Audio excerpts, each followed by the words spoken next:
There is a particular kind of rejection that hurts more than being told no.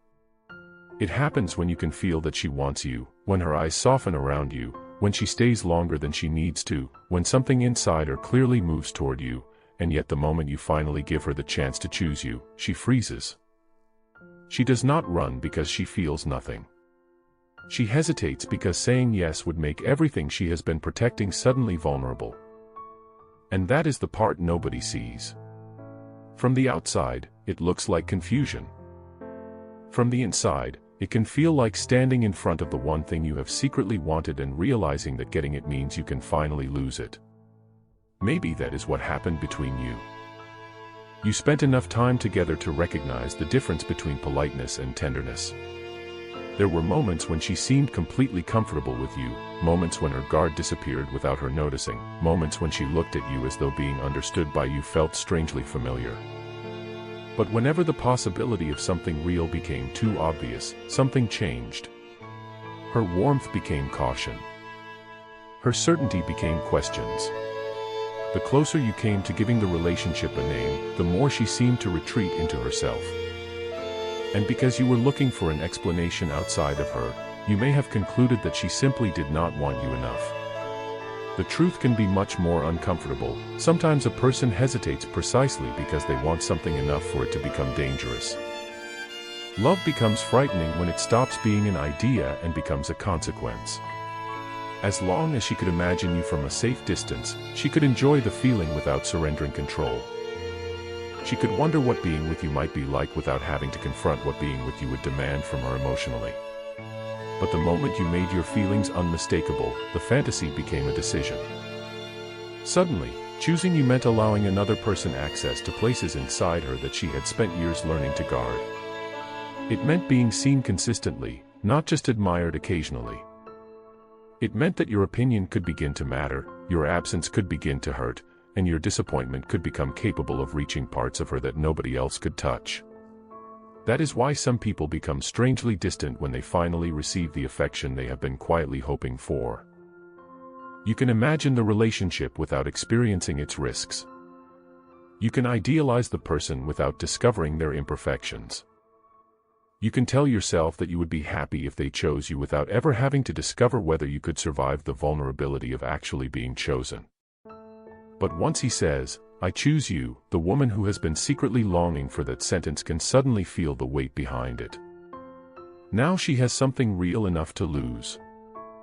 And sometimes the fear has nothing to do with him at all.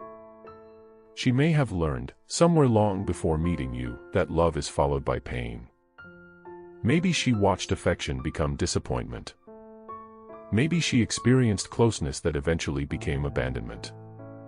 Maybe she learned that people can promise permanence and still leave. Over time, the mind develops a strange form of protection. It begins to fear the very thing it desires. It does not say, "I don't want love." It says, "I want love, but I need to remain safe from what happens when love changes." So when a man approaches her with sincerity, the part of her that longs for connection moves toward him while another part quietly pulls the emergency brake. This creates the contradiction that can drive a man insane. She can seem interested and afraid at the same time. She can want his presence while resisting his commitment. She can become emotionally close and then suddenly create distance. She can look happiest when she forgets to protect herself, and most uncertain when she remembers that she is falling. The contradiction is not necessarily evidence that she is playing games. Sometimes it is evidence that two emotional forces are fighting inside her, the desire to finally be loved in the way she has always wanted, and the fear that accepting that love will give someone the power to hurt her in ways she cannot control. And there is another layer that makes this even harder to understand. Sometimes she is not afraid that he will hurt her. She is afraid that he will not. Because if he treats her well, if he remains patient, if he sees through the parts of her she normally hides, then she loses the familiar reasons for keeping her distance. She cannot tell herself that he is careless. She cannot dismiss him as another person who only wants something from her. She cannot protect herself by deciding that he is fundamentally unsafe. His consistency becomes the problem because it forces her to confront the possibility that she has no external excuse left for refusing something she actually wants. This is where affection can become psychologically overwhelming. She may have built an identity around being independent, emotionally controlled, or difficult to reach. She may have convinced herself that needing someone is weakness because needing someone means their choices matter. Then you arrive, and suddenly your kindness matters. Your absence matters. Your opinion matters. The future begins appearing in places where she had only planned for the present. She is no longer simply deciding whether she likes you. She is deciding whether she is willing to become someone who can be deeply affected by you. That decision can take longer than falling in love. Because saying yes to love is not only saying yes to another person. It is saying yes to uncertainty. It is accepting that you cannot completely control what happens after you open yourself. And for someone who has survived by controlling everything she could, this can feel almost unbearable. She may prefer the ache of uncertainty to the terror of certainty. She may choose, "I don't know," because, yes, would make the emotional stakes impossible to ignore. This is also why pressure often makes the hesitation worse. The more she feels that she must immediately define what she feels, the more her mind may associate intimacy with loss of freedom. She does not necessarily need more persuasion. She needs to understand what her own fear is protecting. But that realization cannot be forced from the outside. No amount of affection can make someone emotionally ready before they are ready to tolerate what intimacy awakens inside them. And perhaps the most painful realization for the man is that he can be loved and still not be chosen. That sentence is difficult because we are taught to imagine love as the final answer. If she loves you, surely she will stay. If she feels deeply, surely she will overcome every fear. But human beings are not that simple. A person can feel something genuine and still be too frightened to build a life around it. They can recognize your value and still be unable to receive what you offer. They can look at you and see everything they once wanted, while simultaneously seeing every possible way it could eventually destroy their emotional balance. So if she hesitates, the hesitation itself becomes part of the story. It does not automatically mean she never loved you. It also does not guarantee that love will eventually win.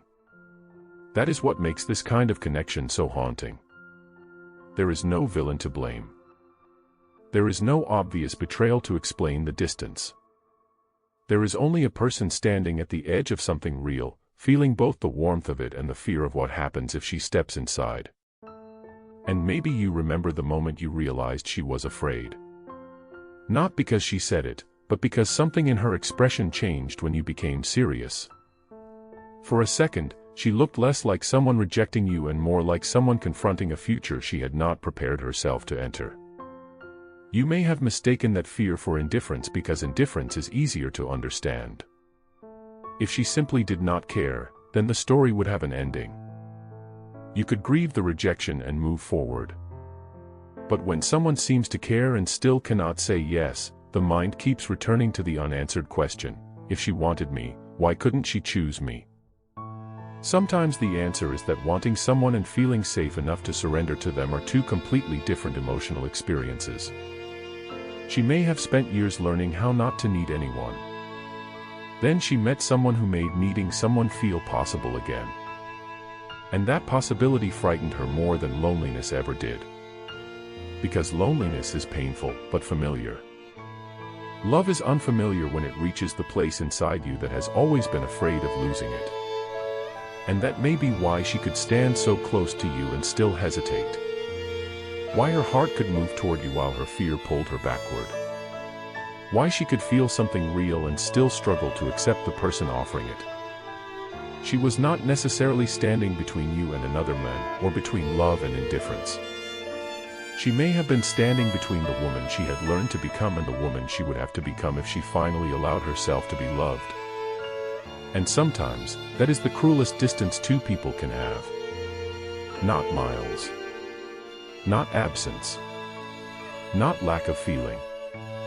Just one person standing there with an open heart, and another person standing directly in front of it, wanting desperately to step closer, but terrified of what might happen if she finally does.